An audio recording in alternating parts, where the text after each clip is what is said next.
feel like, okay, it's like, where do I place myself? Well, I first started, like I was in a weaving class. In this weaving class, I was given like a ball of sari fabric that was cut into strips. And I think that was like, there was some excitement there that I didn't know what that was, but I knew that like this cutting into strips was really interesting.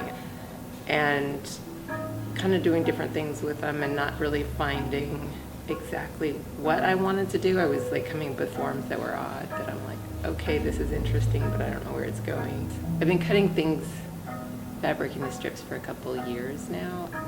I take apart a sweater and I write on it. I write like lines like you would normally write, and then I cut those lines into strips, and then I sew them back together. Or what I'm putting on the clothing are words or thoughts.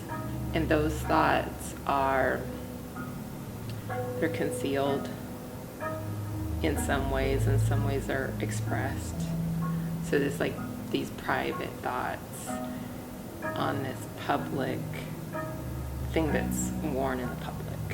So I'm writing just the things that I'm thinking in the moment, and it feels like it doesn't really matter what it is that I'm writing.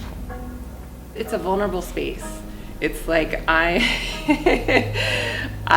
really do want to be vulnerable, and there's a lot of fear around that too.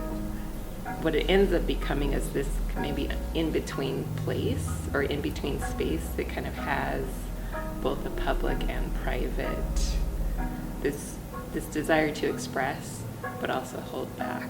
I'm thinking about clothing as being like a covering, something that you cover oneself.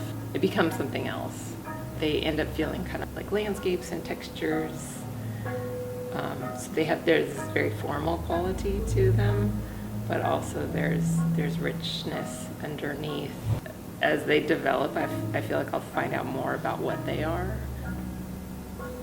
The discovery of learning who I am, I want to say like that's the part that's really exciting.